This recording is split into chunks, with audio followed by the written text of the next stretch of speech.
time from the pages of my daily news analysis website, MikeHuckabee.com. There is a shocking and eye-opening first-person account of what can happen when you let political correctness trump science, medicine, and frankly, common sense.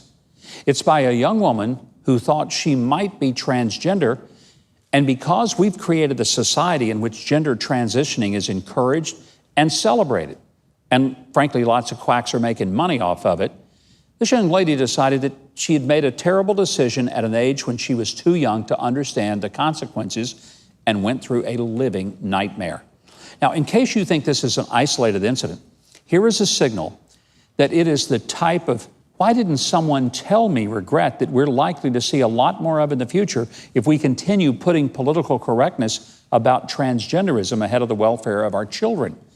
So-called medical professionals made no attempt whatsoever to find out if there were any other mental or emotional issues that might be in play.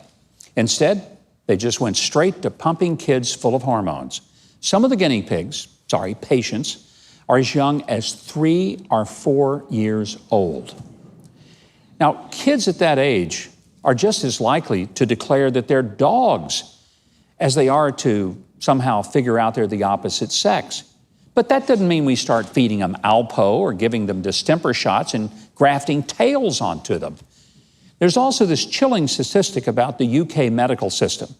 The Tavistock and Portman NHS Trust offers gender identity services for children under the age of 18, with some patients as young as 3 or 4 years old.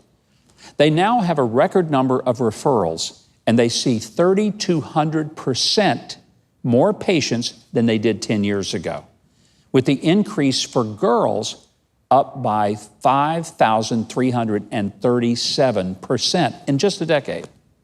Now, do you seriously believe that that's just because we've removed the stigma and not because it's now become trendy to encourage a bad permanent solution to what might be a temporary, possibly even unrelated problem?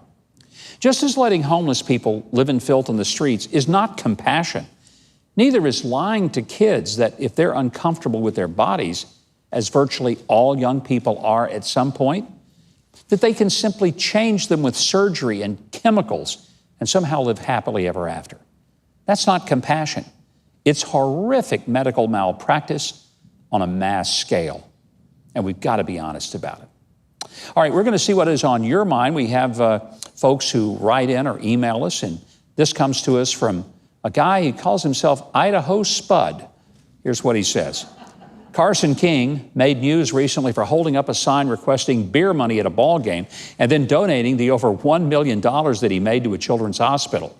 After a reporter nearly successfully canceled Carson for something he tweeted when he was 16 years old, then dirt came out on the reporter, and he got canceled instead and fired from his job. So, what's your take on the so-called cancel culture? And do you think this is a sign that is beginning to implode on the left? Well, I'll say this, Spud. I hope it's about to implode, because it's time that we quit trying to cancel people's lives because they either disagree with us on something or because they made a stupid mistake when they were kids. We all make stupid mistakes. Well, most everyone did. Trey made a bunch of them. I really didn't, but that's a whole nother story. The fact is, this cancel culture, the idea that if someone says something you don't like, you want to put them out of business, you want to ruin their lives, this is disgusting. It's not how America is supposed to work. And quite frankly, I thought one of the more genuinely decent things I've seen was that when Ellen DeGeneres was at a Dallas Cowboy football game with former President George W. Bush, there were all kinds of people who were mad at her because she was seen with him and mad at him because he was seen with her. And I thought her response was, I don't have to agree with someone on everything in order to treat people with kindness. Look, I may not agree with Ellen on everything, but on that, she's absolutely right. We ought to be kind to people, and we shouldn't be afraid to be friends with someone because they're different, because we're afraid that somebody's going to get all upset about it and try to ruin our lives as a result. All right, this comes to us from Bill in Nevada. He says, give me your take on the NBA, the National Basketball Association, the Houston Rockets, and the China story. Do they prefer slavery over freedom in regards to Hong Kong and their protesting citizens? Be honest, this is a real crazy one. The NBA is acting with such hypocrisy. They gave all kinds of grief to the manager of the Houston Rockets because he stood up and said he supports those people who are seeking freedom in Hong Kong. And the Chinese government demanded that the NBA censor him, which they did, made him apologize. Here's the question. Is money so important that you're willing to see people shot in the streets and beaten to a pulp, losing their freedom, and somehow we just keep our mouths shut because we don't want to offend the Chinese? Folks, I think it's time that we offend the Chinese and we offend anybody on earth that destroys the freedom of their citizens, that makes it impossible for them to have religious freedom. I mean, that's what we're about as a country. We shouldn't be ashamed of it. We ought to be proud of the freedoms we have in this nation, and we should never act like it's okay when China abuses its own citizens. All right, this comes to us from Tom from Tennessee. Hey, he may be in the crowd from Tennessee.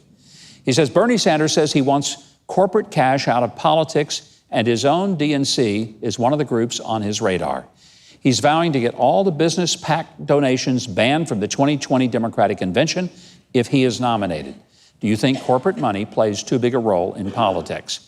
Well, first of all, I'm doubtful that the Democrats will lose that corporate money because it doesn't look like Bernie is going to be the nominee as of right now. But suppose he was. Here's the question. Do we have too much corporate money, too much money, period, in politics? You bet we do. It's absurd. You know, it's gotten to the place where it's so much about raising obscene amounts of money that it's less and less about the ideas that the candidates have. So I may not agree with Bernie as a candidate, but on some things, he's not totally wrong. Now, how do you regulate it? Because people have a right to do with their money what they want? Not sure the total answer, but one thing I'd love to see is that every single penny that is given, not just to the candidate or his or her campaign, but that is given to advocate for or to influence an election, would have to be disclosed within 24 hours. And let's find out exactly who's writing those checks. And then we can ask them, why'd you do it? What did you think you were going to get from it? That would be a beginning and a big improvement. And by the way, we want to hear from you. You can send us your questions, your comments, or your critiques to my2cents@tbn.tv. That's the number 2 in my 2 cents. Finally, a wonderful moment from my Twitter page that I hope you'll follow, @GovMikeHuckabee. During the Young Black Leadership Summit at the White House last week, a female Ethiopian immigrant named Mahalat went to the podium to pray for the nation and especially for President Donald Trump. Mahalat thanked God for giving us a great leader like Mr. Donald Trump. And then she asked God to protect us and our president.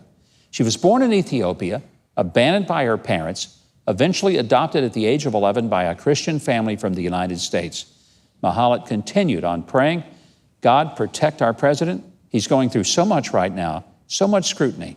God, I believe you gave him to us, and I know he's going to accomplish so much more. I know you have more for us. She said, Jesus, I ask you to protect us and walk with us. I think we ought to be thankful for this wonderful young lady and continue to pray with her, not just for the president, but all of our elected officials and even those we don't care for, that God would lay hold of their hearts and minds and bring unity to support one another and bring the very best interest of our citizens in this great nation to the forefront. Well, until next time, these have been the facts of the matter.